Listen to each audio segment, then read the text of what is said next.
Assalamualaikum warahmatullahi wabarakatuh. Sebelum yang perkenalkan, nama saya Aida Cairani dan terakhir 082. Di sini saya akan mempresentasikan tentang hasil literatur review dengan judul 24 Hour Food Recall.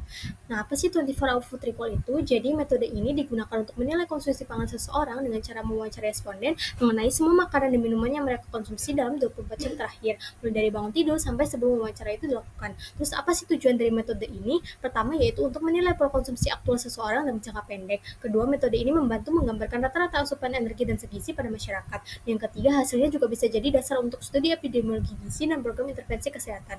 Nah, untuk repetisinya sendiri, kalau kita hanya melakukan satu kali recall, hasilnya sebenarnya belum cukup menggambarkan pola makan jangka panjang. Karena itu, sebaiknya dilakukan pengulangan 2-3 kali, biasanya dibedakan antara hari kerja dan akhir pekan, supaya hasilnya itu lebih representatif. Untuk sampelnya sendiri, metode ini tidak punya jumlah sampel yang baku. Semuanya tergantung pada tujuan penelitian. Kalau untuk survei pendahuluan, biasanya memakai sampel kecil, tapi kalau untuk survei nasional, jumlah sampelnya bisa sampai ribuan orang. Nah, jumlah pastinya biasanya ditentukan berdasarkan perhitungan statistik sesuai dengan desain penelitian. Selanjutnya yaitu tentang proses pengambilan data. Yang pertama yaitu enumerator menanyakan dan mencatat semua konsumsi makanan dan minuman selama 24 jam terakhir dengan ukuran rumah tangga. Yang kedua yaitu mengonversi URT tersebut ke berat gram setiap makanan. Yang ketiga yaitu menganalisis energi dan zat gizi berdasarkan data yang dikumpulkan secara manual atau dengan software. Dan yang terakhir yaitu membandingkan hasil konsumsi dengan angka kecukupan gizi koresponden. Nah, untuk mempermudah proses pengambilan data tersebut, ada beberapa alat bantu yang biasa digunakan, seperti buku foto makanan, formulir recall, atau food model. Alat-alat ini membantu responden membayangkan porsi dan jenis makanan yang mereka konsumsi, jadi hasil datanya itu lebih akurat. Selanjutnya yaitu ada metode 5-step multiple pass approach. Metode ini punya 5 tahapan utama supaya data yang kita dapat itu lebih lengkap dan akurat. Yang pertama yaitu ada quick list, yaitu responden menyebutkan semua makanan dan minuman yang dikonsumsi dalam 24 jam terakhir tanpa interupsi. Yang kedua yaitu Forgotten Foods, yaitu wawancara membantu responden mengingat makanan atau minuman yang mungkin terlupa. Yang ketiga yaitu Time dan Occasion, wawancara menanyakan waktu konsumsi dan jenis waktu makan untuk setiap makanan dan minuman.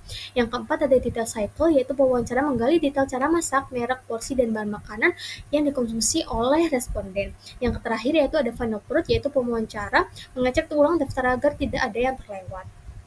Selanjutnya, kapan sih metode ini tuh digunakan? Metode ini cocok dipakai kalau kita ingin mengetahui asupan makanan aktual jangka pendek. Biasanya metode itu sering digunakan untuk survei gizi, penelitian epidemiologi, evaluasi intervensi gizi, sampai studi klinis. Selain itu, metode ini juga tepat kalau kita mau mendapatkan data rinci asupan harian dan melihat hubungannya dengan status gizi atau biomarker seseorang. Kalau dilihat dari karakteristik sasaran, metode ini tuh cukup fleksibel. Misalnya adalah untuk ibu hamil, remaja, dewasa, dan lansia, metode itu suitable, artinya bisa digunakan secara langsung. Namun untuk bayi, balita, dan anak kecil, wawancara biasanya dilakukan bersama dengan proksi, yaitu melalui orang tua dan pengasuh supaya datanya itu lebih akurat. Selanjutnya ada kelebihan dan kekurangan. Kelebihan sendiri yaitu ramah untuk individu dengan keterbatasan fisik, yaitu tunanetra, gangguan motorik, dan buta huruf. Yang selanjutnya yaitu wawancaranya interaktif, jadi responden itu dengan mudah klarifikasi bila ada yang kurang jelas dari pewawancara.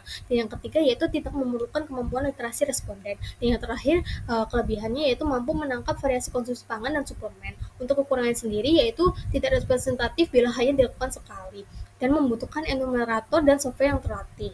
Yang ketiga yaitu ada the flat slope syndrome. Ini kondisi di mana responden cenderung melebihkan konsumsi makanan sehat dan meremehkan makanan yang dianggap kurang baik. Jadi hasilnya itu bisa bias. Dan yang terakhir yaitu sangat bergantung pada daya ingat responden. Karena metode ini berdasarkan ingatan responden, ada kemungkinan muncul recall bias kalau responden itu lupa atau salah ingat. Lalu ada proses pengolahan data, analisis data, dan penyajian data. Untuk pengolahan data sendiri, data yang kita dapat dari responden seperti takaran makanan biasa dicatat dalam ukuran rumah tangga itu kemudian dikonversi ke gram atau mililiter supaya lebih akurat. Setelah itu kita menggunakan food composition table atau database bahan makanan, misalnya FCD, TFCT, atau TKPI untuk menghitung kandungan gizi dari setiap makanan. Setelah data diolah sendiri, tahap berikutnya adalah analisis data. Di sini kita menghitung kandungan energi, makronutrien, dan mikronutrien dari semua makanan yang dikonsumsi oleh responden. Biasanya analisis ini tuh dibantu dengan software gizi supaya hasilnya itu lebih cepat dan akurat. Hasil analisis ini tuh bisa berupa total asupan, rata-rata konsumsi, distribusi populasi, dan estimasi pola konsumsi harian atau usual intake menggunakan metode seperti NCI. Terakhir kita masuk ke tahap penyajian, yaitu hasil yang sudah dianalisis biasanya ditampilkan dalam bentuk rata-rata, standar deviasi, dan presentasi kecukupan gizi dibandingkan dengan angka kecukupan gizi. Selain itu, data juga bisa disajikan dalam bentuk tabel atau grafik berdasarkan kelompok tertentu, misalnya berdasarkan usia, jenis kelamin, atau status gizi supaya lebih mudah dipahami.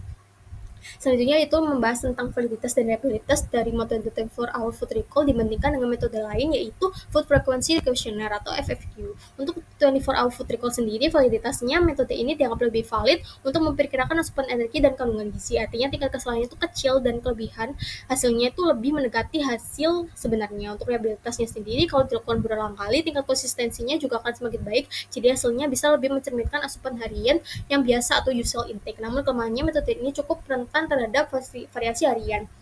Untuk food frequency questionnaire sendiri, kalau dibandingkan, FFQ kurang valid untuk mengukur asupan absolut. Biasanya ada kecenderungan underestimate atau hasilnya lebih rendah dari kenyataan dan sering muncul bias porsi. Untuk reliabilitasnya sendiri, metode FFQ cukup reliable kalau digunakan untuk survei dengan jumlah responden yang besar atau untuk melihat pola makan jangka panjang. Hanya saja FFQ ini cenderung punya bias sistematis karena datanya berdasarkan perkiraan frekuensi bukan catatan detail.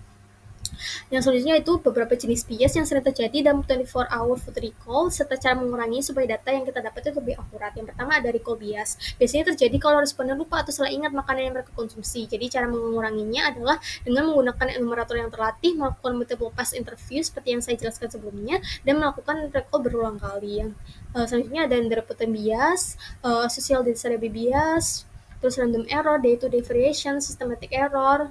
Selanjutnya juga ada interviewer bias. Biasanya muncul kalau pewawancara memengaruhi jawaban responden atau salah input data. Solusinya yaitu lakukan penelitian enumerator dan menggunakan panduan wawancara yang standar.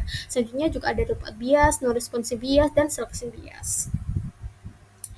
Nah, ini daftar pustaka yang saya gunakan untuk mengambil data. Sekian yang bisa saya sampaikan. Jika ada kekurangan dalam kalimat saya, mohon dimaafkan. Terima kasih. Wassalamualaikum warahmatullahi wabarakatuh.